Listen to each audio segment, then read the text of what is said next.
1650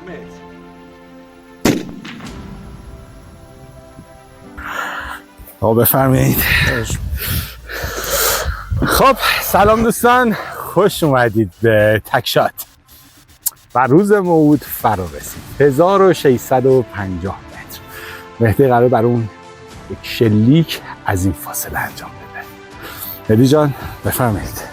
سلام و عرض ادب دارم خدمت تمام هموطنان عزیزم و همچنین بچه‌های پر انرژی تکشات. دم شما گرم مهدی جان. بچه این شلیکی که ما میخوایم انجام بدیم، ما خیلی سرچ کردیم کل حالا یوتیوب و ما ندیدیم همچین شلیکی که حالا خارجی هم بتونن انجام بدن. یک بطری نوشابه و یک سنگی که روی سر اون بطری نوشابه قرار داده حالا برای شلیک میکنه. مهدی جان چند تا سوال ازت دارم. خواهش می‌کنم. اول اینکه چرا کالیبر 270 رو داری انتخاب میکنی با اینکه حالا اکثر کالیبرها رو تو داری؟ دلیل چیه برای استفاده از این کالیبر نخجیر ایرانی کالیبر 270؟ کالیبر 270 به نسبت کالیبرهای 857 یا 308 یا 306 اگر که ما سریع مناسبی انتخاب کنیم و بتونیم حد اکثر سرعت رو با اون فشنگ بگیریم، یه بیسی خیلی بالاتری به ما میده و افت بسیار کمتری توی مسافت بالا به ما میده. به خاطر همینه که من این کالیبر انتخاب کردم. و اینکه نخجیر، چرا نخجیر ایران؟ چون هم قیمت مناسبی داره، همین که به نسبت تفنگ‌های خارجی میتونم بگم دست کمی از لحاظ دقت و آلیاژ نداره. فقط اون فرم به قول معروف ساختارش هست که یکم قدیمیه.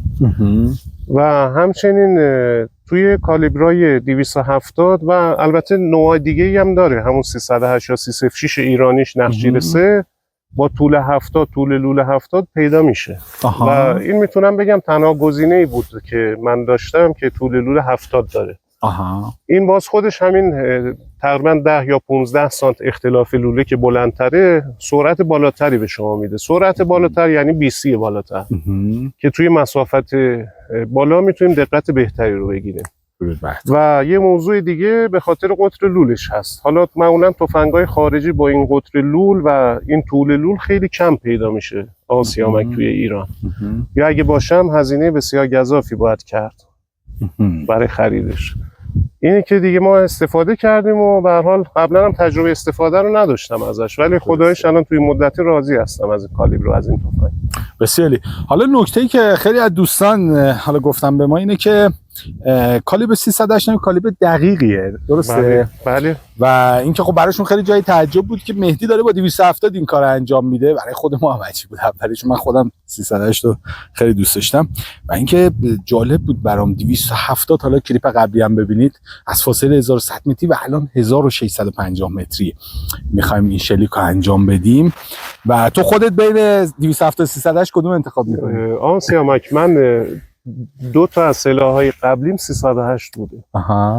یه کالیبر بسیار عالی خدمتون که آرزم، ولی خب بحث مسافت دور که میاد وسط یه معضل داره، اونم سرعت تیر پایینش هست.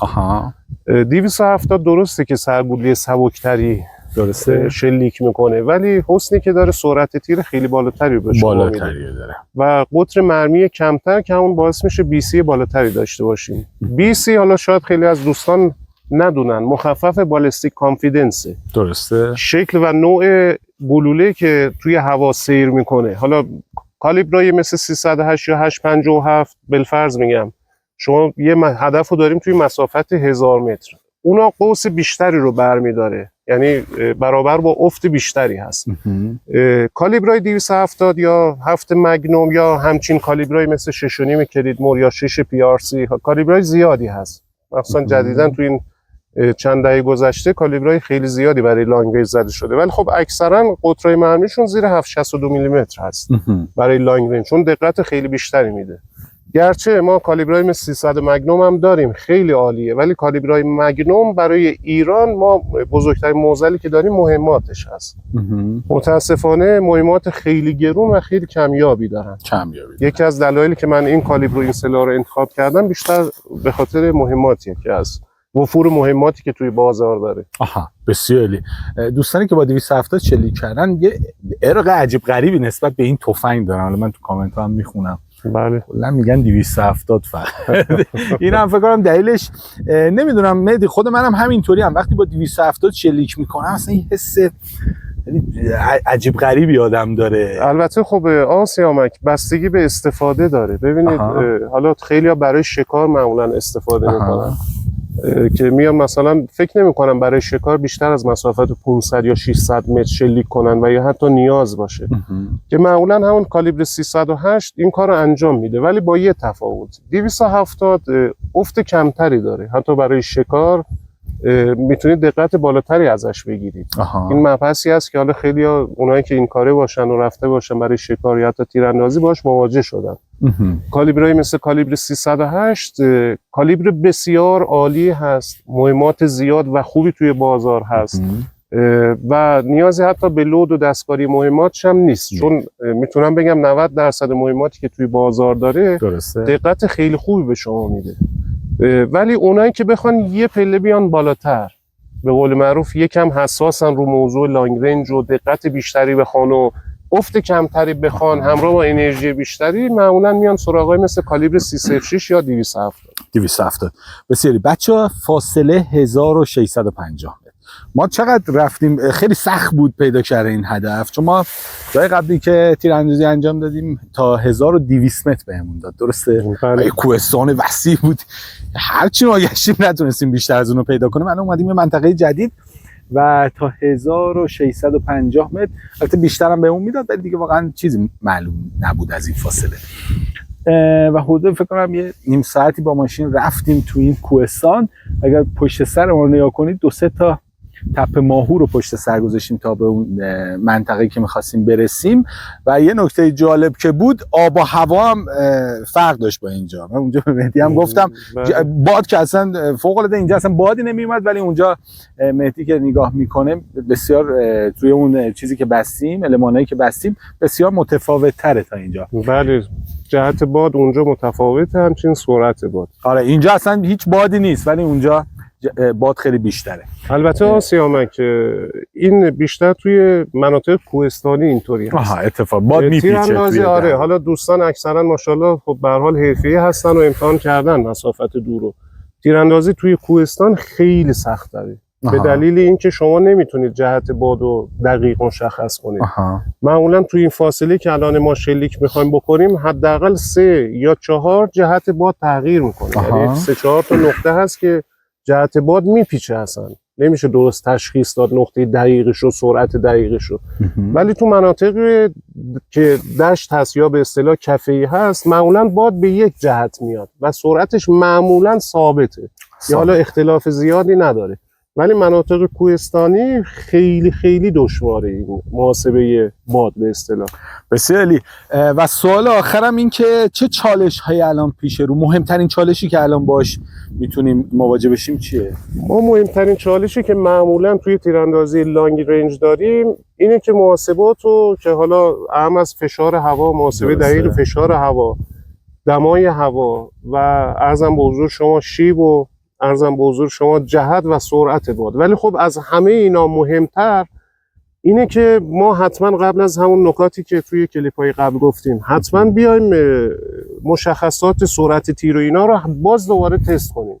چون الان مثال میزنم، ما یه منطقه دیگه با یه فشار جوی، با یه فشار با یه دمای دیگه بودیم، اینجا روی سرعت تیر تاثیر میذاره. وقتی که فشار هوا تغییر کنه سرعت پوزه دهان لول هم باز تغییر میکنه. آسیا خیلی از تیراندازان این نکته رو نمیدونن متاسفانه. بله، اگه میخواید بدونید چقدر این تیراندازی لانگ رنج تاثیراتی میتونه روش داشته باشه، شما فرض کنید چرخش کره زمین هم حتی میتونه از فاصله بالای 1000 متر هم تاثیر بذاره روی دقت تیراندازی. ما غیر از چرخش کره زمین آسیامک یه اصطلاح داریم به نام دریفت گلوله.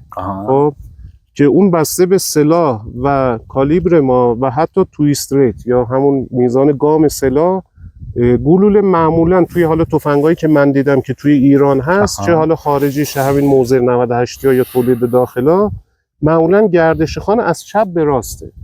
شما اگر که باد و صفر در نظر بگیریم، یعنی هیچ سرعتی نداشته باشه، توی مسافت 1000 متر اگه بخوایم شلیک کنیم تمام کالیبرها به راست میکشه که این به خاطر گردش خوان از چپ به راست تفنگایی هست که ما اینجا داریم. مثل یه فوتبالیستی که به قولن اون سری به من گفتی، مثل یک فوتبالیستی که توپو کاتدار میزنه. آره گوشه توپو میزنه. دریفت گلوله دقیقاً همینه دقیقاً که حالا باز اونم بستگی به حالا بیسی گلوله که یه اصطلاحی دارن شرکت‌های خارجی، نوع مرمی‌ها میگن G1 و G7 در اصل همون دریفت گلوله هست که عددی که به شما میده برای دریفت گلوله هست که میتونید طبق اون مشخصه که خود کمپانی به شما میده توی نرم افزار وارد کنید و راحت تر میشه کارتون، محاسباتی که میخواد انجام بدید.